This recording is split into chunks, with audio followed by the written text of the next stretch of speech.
So I'm going to have my colleagues here introduce themselves and then we'll get started. Who's first? I think Chuck. Chuck is first alphabetically. I'm Charles. I'm the reference librarian at South Glen and Coble, and I will tag Lauren next. Awesome. Hi, I'm Lauren. I'm one of the teen services librarians. Hello, I am Sarah. I am a library specialist, and all of the books I'm going to be reviewing tonight are nonfiction in the adult variety or adult biography. I'm Tanya. I'm one of the youth services librarians at Arapahoe Libraries, but I'll be talking about teen and adult books tonight. Hey, I'm Ted. I'm also a youth librarian, and I'm just sort of all over the place. We've got a little bit of youth, teen, and adult stuff. So, An eclectic reader. Okay, so I'm going to get my screen going with the PowerPoint. Whoops. As you're doing that, I'll just let everyone know if you want to use chat to talk with us or Q&A. We are watching that on the side for those who have joined recently. Feel free to use that as we are going through as well. Oops, this is not working. There we go. Screen share. November book party share. How's that? Did that finally work? Looks good. Okay, so let's get to the first book. Oh, my PowerPoint. There we go. Let's get to the first book, and it's up with Charles. My first book is The Greatest Love Story Ever Told by Megan Mullally and Nick Offerman. If you don't know this couple, Megan Mullally was Karen on Will and Grace, and Nick Offerman has been Ron Swanson on Parks and Rec they've probably been two of the biggest TV stars of the last 20 plus years. They actually met on the set of a local LA play called The Berlin Circle, late 90s, early 2000s. The two of them are hilarious together. They talk about all the adversity they've kind of overcome together as a couple. There is a 12-year age difference between the two of them. Megan Mullally is 12 years his senior. So they've kind of had to deal with a lot of ageism between the two of them, and they kind of have very different likes and what they like to do in their personal time. Nick Offerman runs a wood shop in LA, and Megan Mullally does a lot of kind of interior decorating. But the two of them are funny. There is some off-colored humor in this book, if you are aware of the two of them, but it's definitely worth a read. It's funny. It's kind of takes your mind off of what's going on currently in our current state of time. Enjoy. Awesome. And I just want to say all of my books are young adult as well, but I definitely see crossover in many of them. So hopefully you enjoy them. So I'm going to start with All These Monsters.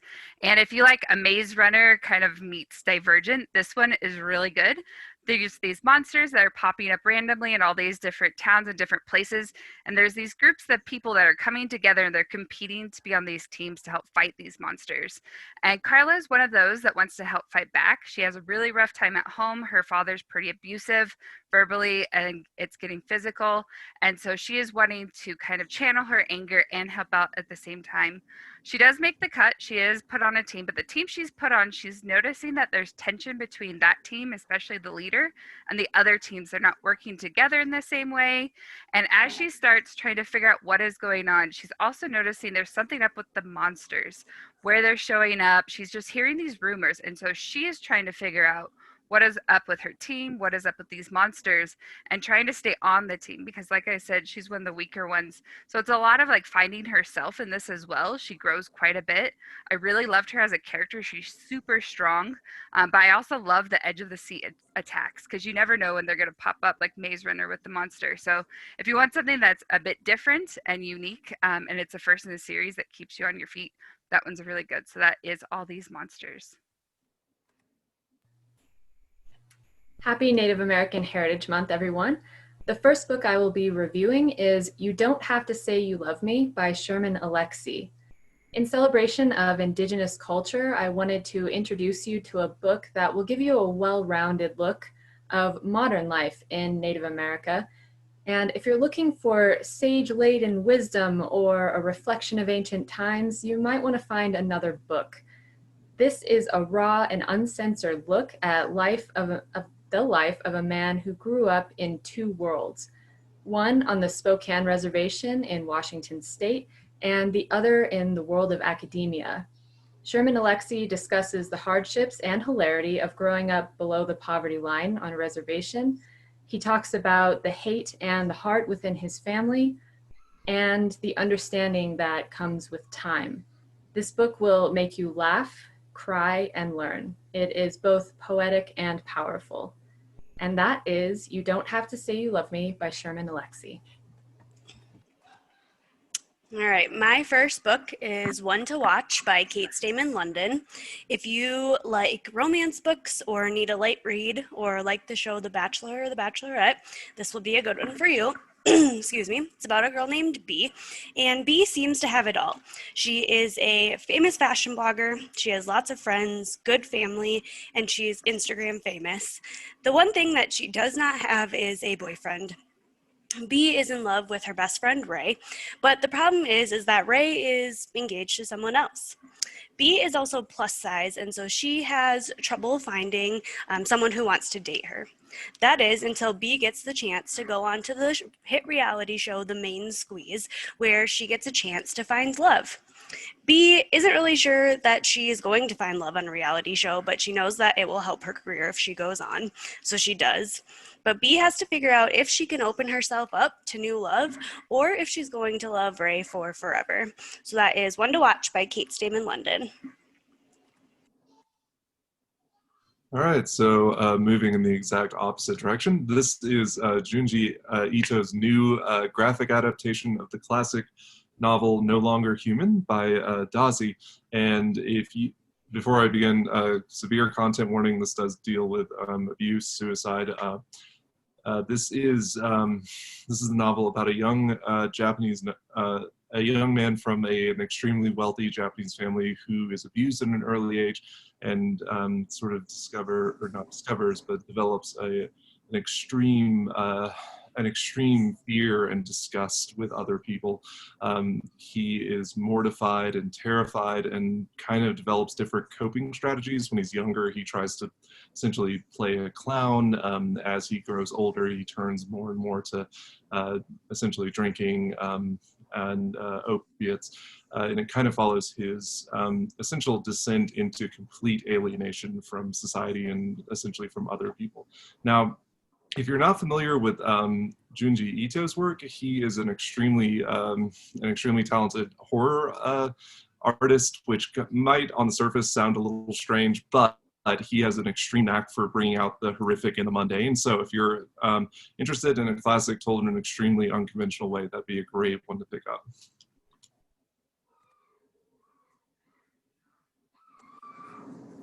My next book is Say Nothing by Patrick Radden Keefe. This is a nonfiction book based on the conflict in Northern Ireland, or just called The Troubles. This book kicks off with the murder of Jean McConville, who was a mother of 10 right outside of Belfast. And it kind of wanders through, it kind of gives like an in-depth look at the conflict in Northern Ireland from kind of an insider's perspective. There were a lot of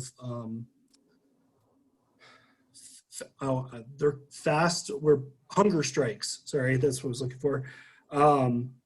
While several people were kind of locked up in British prisons, they talk about also a lot of the infighting that happened in Northern Ireland. You know, if you were considered like a snitch or somebody who was giving information to the British, there might be a hit put out on your family, or you might have been not awarded much at the market. It's a very good book. It's very interesting. It gives kind of a different twist and perspective on what happened in Northern Ireland in the 70s and 80s. Furia is a really amazing book that's set in Argentina, and it is about football. And for those who aren't familiar, in Argentina, football here would be called soccer. They're very similar games. And Camellia lives a double life. At home, she's this amazing daughter that helps take care of her family, especially her mom, because her mom is really dealing with her husband, Furia's father, who is very abusive and very short tempered. And so there's definitely this dynamic in the household and these roles that are set that you learn throughout the book, that it's generally their culture in how their household is set up. But Furia wants nothing more than to be a football star. Her brother is one, and she's been told her whole life that football is not for girls. But little do they know that when she is going to her friend's house and all these other excuses she uses, she's really going to play on the field, because she on the field is known as La Furia, and she is a powerhouse at football. She is awesome. And now she's torn between these two sides when the team qualifies for a South American tournament. If she wins, there's potential that she would get her dream of having a scholarship to study in North America. If you like really strong female characters, learning about different cultures and the game of football itself, I would highly recommend Furia. The second book I will be reviewing is American Predator: The Hunt for the Most Meticulous Serial Killer of the 21st Century by Maureen Callahan.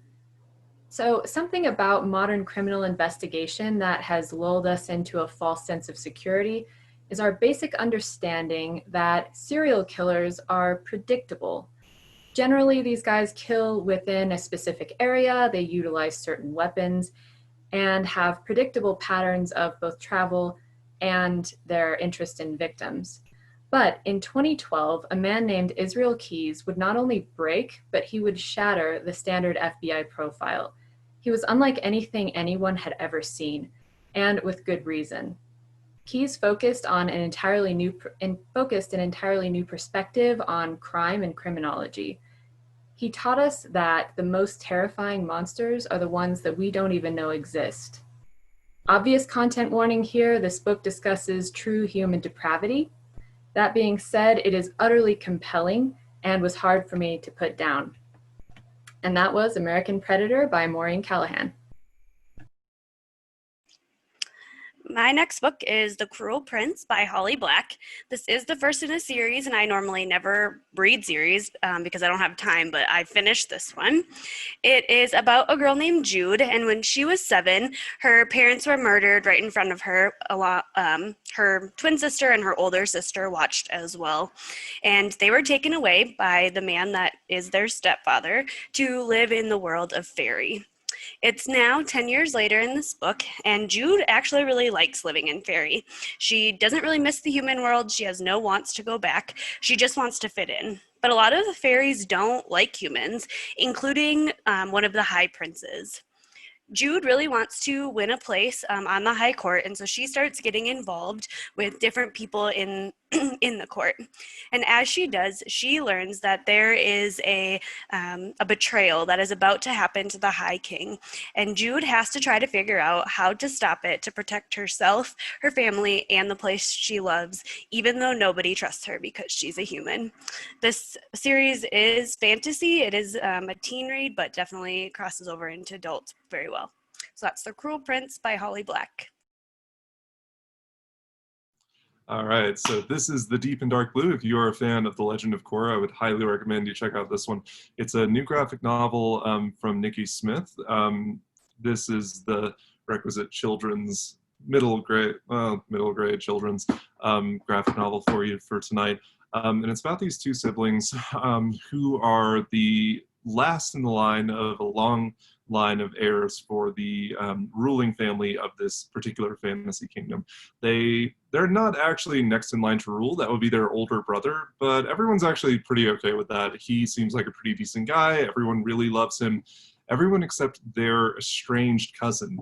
She has actually been serving in the military for the kingdom. She has been a general. She has been ensuring that their family maintains power, ensuring that essentially everything stays in order. She feels like she has been completely overlooked. So at the beginning of this novel, she leads a coup against the current ruler, captures their older brother, and both of these siblings are cast out in the street. Now, they don't have anywhere to go, and that is when they decide, I'm so used to doing this for school, so I take longer. that is when they decide to enter a convent for women. One of the siblings decides that that's who she really is, so they kind of have to figure out a way to both balance their new kind of relationship and also seek revenge against the usurper to the throne. It was very good. Or I wouldn't have talked it, naturally. My next book, this is the only fiction book I'll be talking about today, but The House of Tristani by Hannah Rothschild. This is, I would call this a black comedy. And if you enjoyed Schitt's Creek, this is definitely a book for you. The House of Trelawney is based on the castle in Cornwall in England, and it's the fall from grace of a family who resides in the castle. They've essentially been kind of the ruling party in Cornwall for the last 800 years, and kind of resting on their laurels and not really progressing themselves has caused them to kind of decline and fall from grace. So this is an interesting story. It's mainly revolves around Kiddo, his wife, and his two sisters, and how they're kind of dealing with going from being a very well-to-do, wealthy family to one that can't afford the upkeep on their mansion. There's enough rooms in the house for them to spend each day of the year in each room, and it's just a hilarious story. If you're into black comedies, highly recommend. Awesome. So my next one is Charming as a Verb, and this one's an extremely fun romance that has other topics mixed in as well. But it also has a really likable character named Henry that I really enjoyed, and he keeps very busy. He goes to a very prestigious academy, and he's also the firstborn or first generation Haitian son of the family. And so his father kind of holds him on this higher pedestal and expects him to do all these great things, including going to Columbia University. So in efforts to try to get to that level of university, he's been trying to fill his resume with amazing things, including owning his own business, which is essentially a dog walking business. I really love the story of hearing him, how he created it and stuff. It was really entertaining. But he doesn't convince everyone that he can just walk dogs and get paid for it. One of his neighbors, Corinne, kind of catches on to that this is more of a scheme than a business. And in order to kind of keep him quiet, she's trying to help him through it as well. So find out what Henry does out of desperation to keep his business and to get into Columbia University. He's trying so hard. I will warn you that it does touch on some really tough topics as they're going through their senior year. There's a bit of drinking and things like that, but other parts are super laugh out loud. I really enjoyed all of it, so that is Charming as a Verb.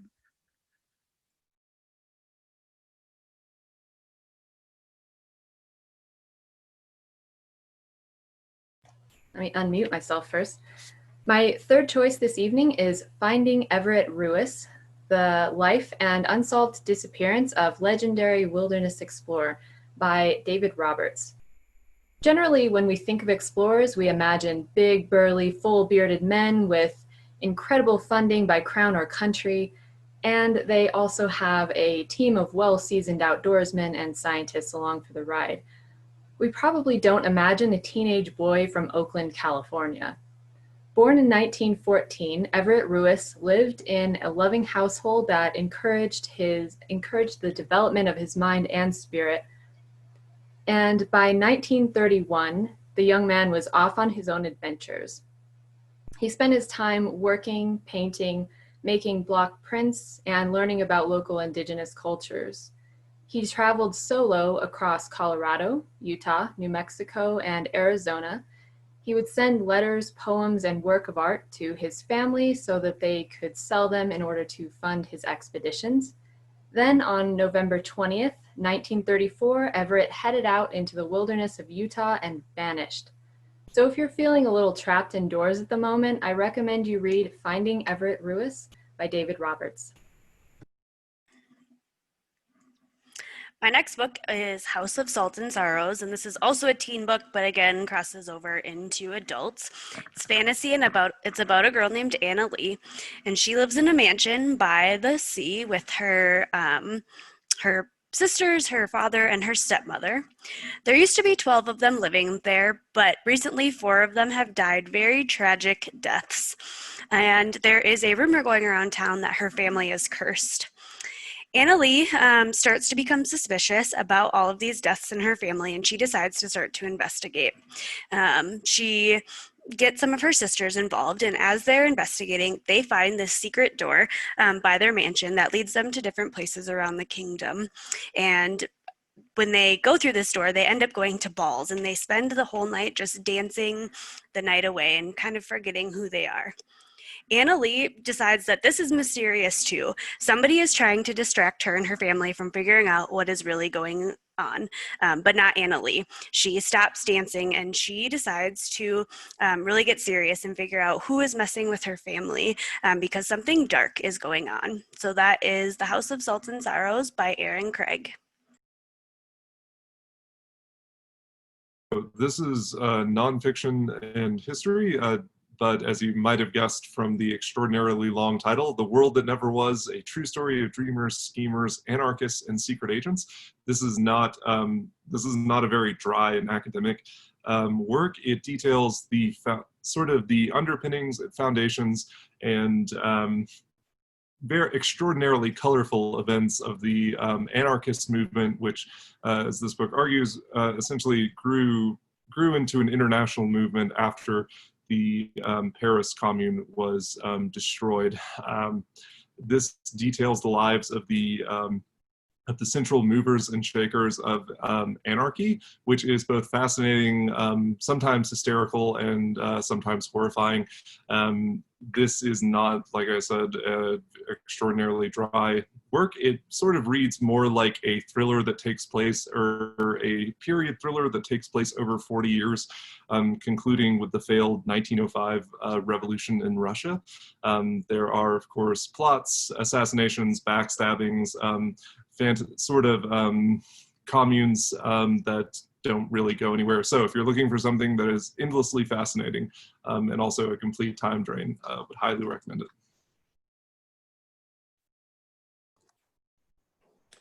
Carla Hall's Soul Food is my new favorite cookbook. Carla Hall has been known on The Chew and Top Chef, and this is her most recent cookbook. It's pretty, we all think of Southern food as being fried and drenched in gravy and all this other stuff, but she kind of simplifies everything in this cookbook. Lots of great, easy to kind of manage and substitute items from this cookbook. I picked it up mostly because it had a great banana pudding recipe, but there's so many other great things to make in this. There's a whole chapter just based on biscuits. There's probably 5 or 6 different biscuit recipes in here. Not a whole lot of frying. There is some, but not a whole lot of frying, and not too many gravies either. It's a wonderful, it kind of talks about her upbringing in Nashville and just kind of makes the whole transition to kind of Southern soul food a little bit more palatable for people. Highly recommend, and very easy to kind of navigate. So then my next one is called Fable. And if you like pirate stories, this one's fantastic. There's a little nod to the pirate and her eye with the ship.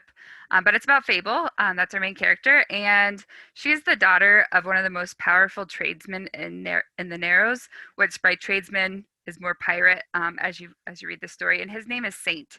And her father abandoned her when she was 13 on this island that really wasn't livable.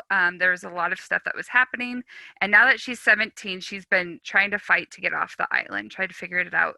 She finally has convinced a captain of the ship called the Marigold to help her out. The rest of the crew is very unsure. They don't want to. They never take like stowaways, as they're calling her.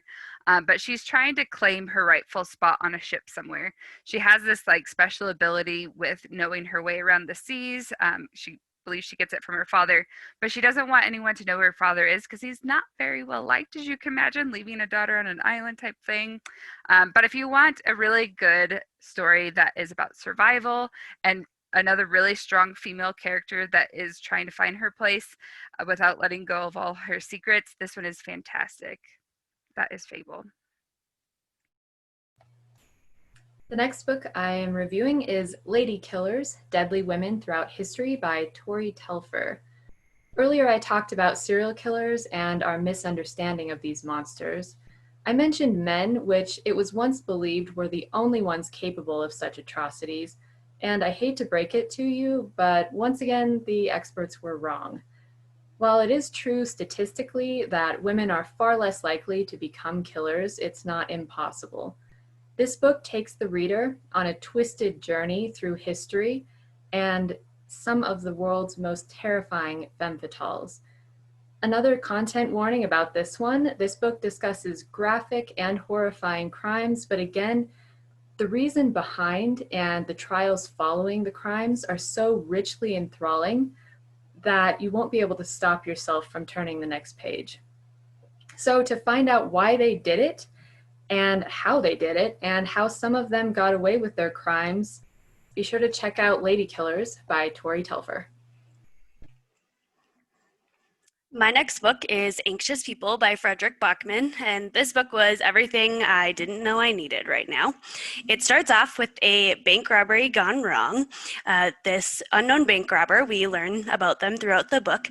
They go into a bank only wanting a small sum of money just to pay rent, but it turns out they are trying to rob a cashless bank.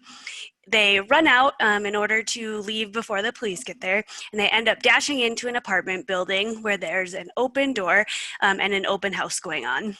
They end up taking the open house hostage, even though they are very sorry about it.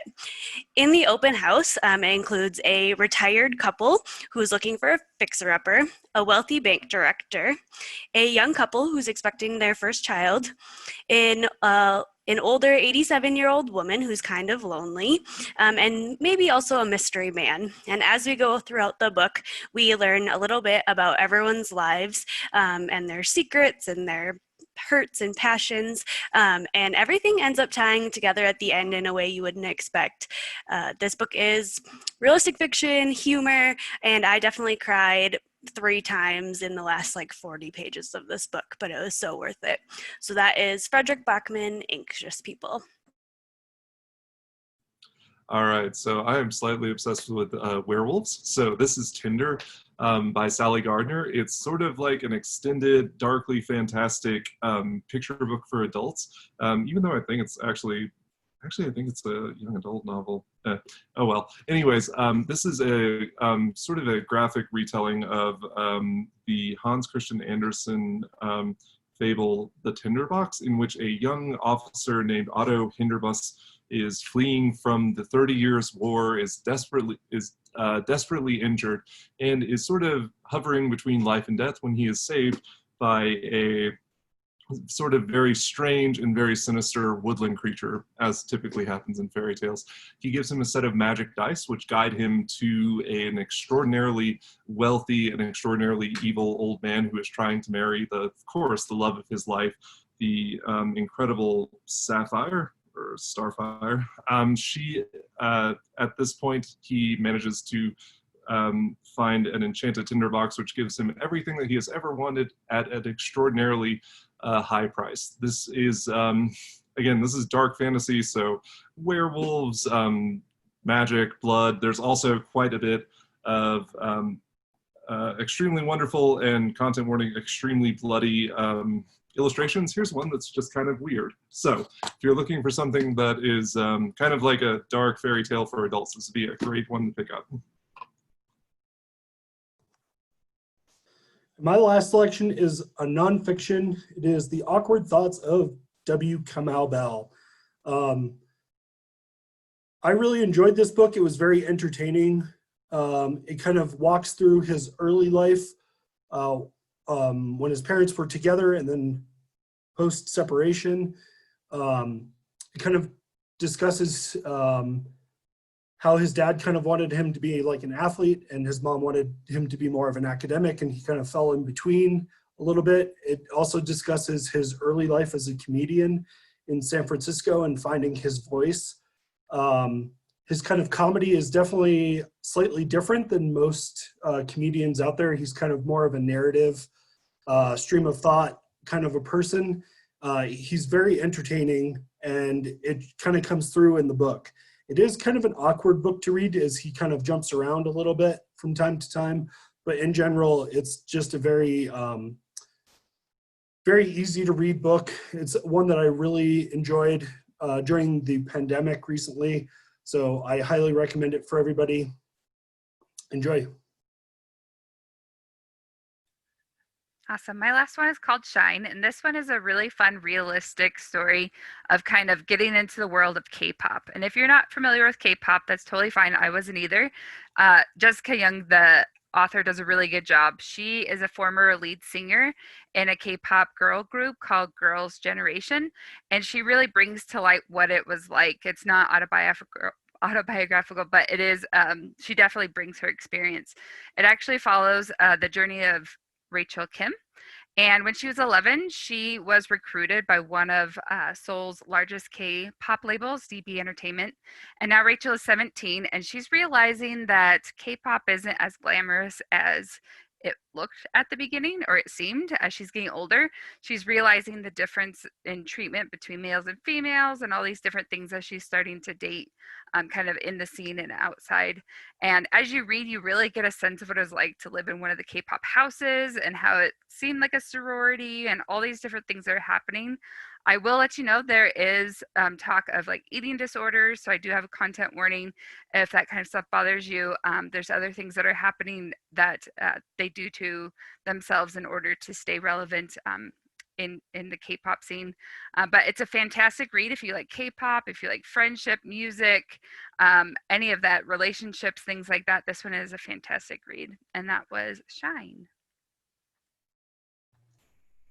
My final nonfiction choice of the evening is Frozen in Time, an epic story of survival and modern quest for lost heroes of World War II by Mitchell Zukoff. So I love stories of all kind, but my absolute favorite are World War II survival stories. Trust me, if you need suggestions, come find me.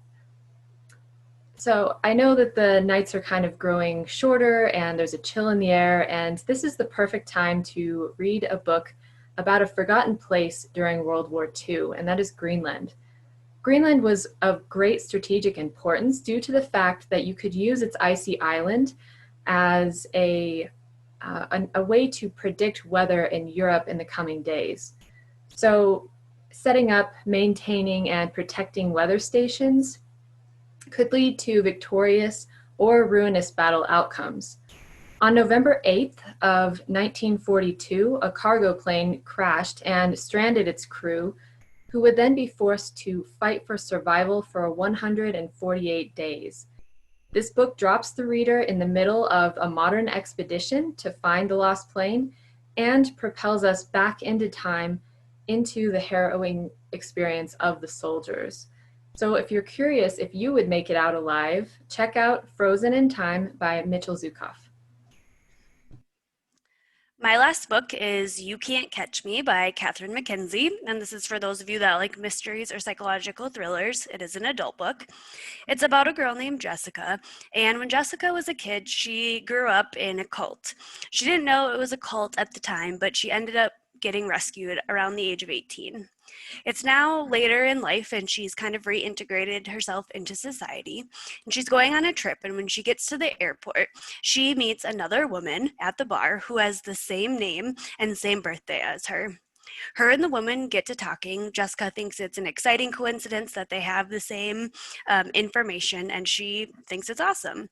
Until a week later, when her bank account has been drained and her identity has been stolen. When Jessica takes this issue to the police, they tell her that they can't do anything for her. They don't know how to find this person. And so Jessica decides to take matters into her own hands.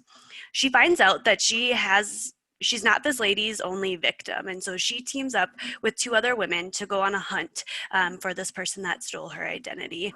There are a lot of twists and turns throughout this book. I didn't expect the ending and what was coming. So again, if you like psychological thrillers or mysteries, that's You Can't Catch Me by Catherine McKenzie.